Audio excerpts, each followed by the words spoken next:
The bus driver remembered them clearly. 3 well-dressed children, a blonde girl about 9, a younger girl with darker hair, and a small boy. They boarded his bus at Glenelg Beach around 3 p.m. on January 26, 1966. But here's what haunted him. A tall man in a blue swimsuit paid their fares. The children seemed comfortable with him. Not distressed. Not frightened. The driver assumed it was their father taking them home from the beach. When Jane, 9, Arnna, 7, and Grant, 4, Beaumont were reported missing that evening, the bus driver realized he had been one of the last people to see them alive. If you're fascinated by true crime mysteries like this, please hit that subscribe button and let us know in the comments what you think about this case. Don't forget to ring the notification bell so you never miss our latest investigations. But where had the bus taken them? And who was the man who paid their fares? 58 years later, Australia still doesn't know. January 26, 1966. Australia Day. The summer heat was already building by 8:30 a.m. when 9-year-old Jane Beaumont asked her mother if she and her siblings could go to Glenelg Beach. Nancy Beaumont hesitated. Glenelg was Adelaide's most popular beach, and on Australia Day, it would be crowded with families celebrating. But Jane was mature for her age. Responsible. She'd taken her younger siblings to the beach before without incident. "You'll watch Arnna and Grant?" Nancy asked. Jane nodded seriously. 7-year-old Arnna was excited about building sandcastles. 4-year-old Grant just wanted to play in the shallow water. Nancy gave them money for the bus fare and lunch. "Be home by 2 o'clock, she told them. No later. Jim Beaumont was working that morning but trusted his wife's judgment. Jane could handle a few hours at the beach with her siblings. Thousands of Australian parents made the same decision that summer day. At 10 a.m., the 3 Beaumont children walked to the bus stop. Jane carried a beach bag with towels and sunscreen. Arnna held Grant's hand. Neighbors saw them board the bus to Glenelg, looking like any other family of children heading to the beach on a holiday. The bus ride took 15 minutes. Jane paid their fares with the money her mother had given her. They got off at the Glenelg stop and walked the short distance to the beach. Collie Reserve, the area of Glenelg Beach where the children liked to play, was already filling with families. The Beaumonts found a spot, spread their towels, and Jane carefully applied sunscreen to her siblings. Everything was normal. Everything was safe. Witnesses would later recall seeing the Beaumont children throughout that morning. Jane was easy to spot, tall for her age, with long blonde hair. Arnna's darker hair made her distinctive, and Grant was the energetic little boy running between the waves. Around 11 a.m., several people noticed something that seemed unremarkable at the time. The children were playing with a tall man in a blue swimsuit. Mrs. Olive Mann was at the beach with her own grandchildren. She watched the Beaumont children playing with the man for over an hour. He was teaching them to do handstands in the shallow water. The children were laughing, clearly comfortable with him. "I thought he was their father," Mrs. Mann would later tell police. The children seemed so relaxed with him. Another witness, a teenager named Jim Searcy, saw the man playing with the children near the change rooms. The man was carrying Grant on his shoulders while Jane and Arnna walked beside him. They looked like a family. But something else happened that morning that witnesses didn't see. The man bought the children meat pies and gave them money to play games. He was generous, kind. The children trusted him completely. By noon, the Beaumont children should have been thinking about heading home. Nancy had told them to be back by 2 p.m., but they were having fun. And the man, whoever he was, had convinced them to stay longer. At approximately 3 p.m., the children boarded a bus from Glenelg Beach. The driver, George Atwell, noticed them because they seemed tired from a long day in the sun. Jane looked responsible, the way she herded her younger siblings onto the bus. Then the tall man in the blue swimsuit stepped on behind them. He reached into his pocket and paid for 3 fares. Not 4, just the children's.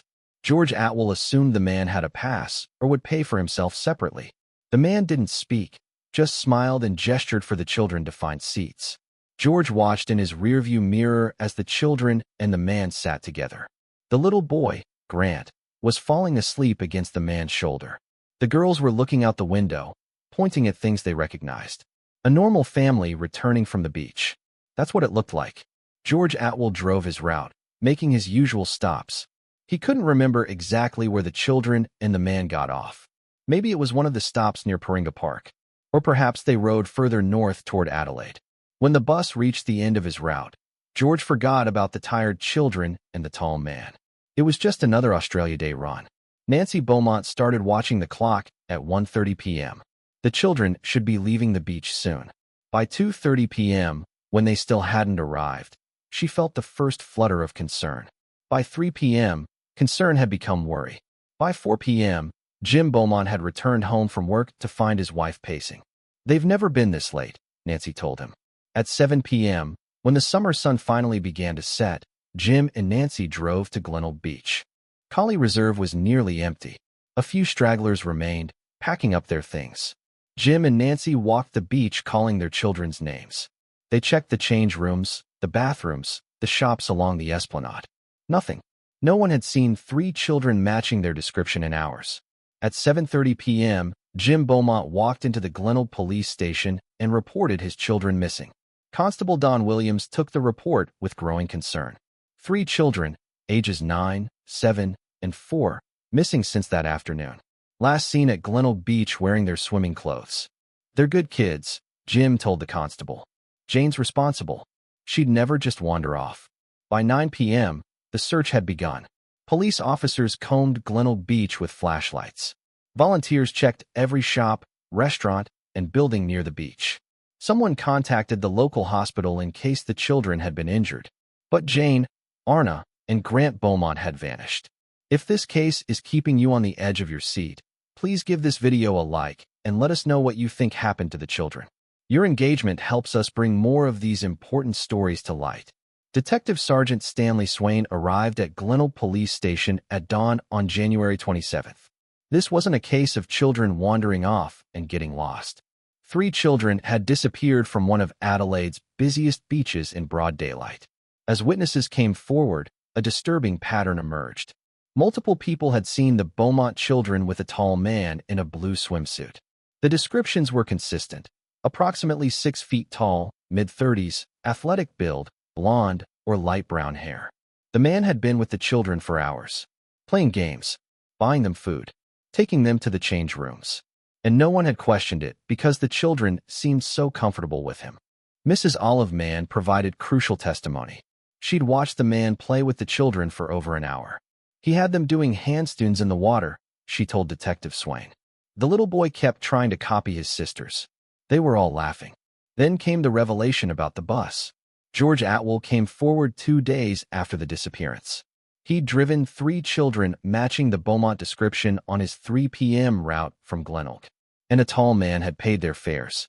Detective Swain realized they were dealing with something more sinister than a random abduction. Someone had groomed these children, spent hours building their trust, and when the time was right, he'd convinced them to leave the beach with him. The investigation expanded rapidly. Police interviewed hundreds of beachgoers who'd been at Glenelg on Australia Day. They traced bus routes, checked passenger logs, and searched areas along George Atwell's route. But the man in the blue swimsuit had vanished as completely as the children. 2 weeks after the disappearance, Nancy Beaumont received a postcard. The handwriting looked like Jane's. The message was brief: "We are okay. Don't worry. Love, Jane." Nancy's hands shook as she read it. Could her daughter really be alive? But something felt wrong. Jane would never worry her parents like this. The phrasing was off. And the postmark, Dandenong, a suburb of Melbourne, made no sense. Detective Swain examined the postcard carefully. Handwriting experts compared it to Jane's school notebooks. The verdict was inconclusive.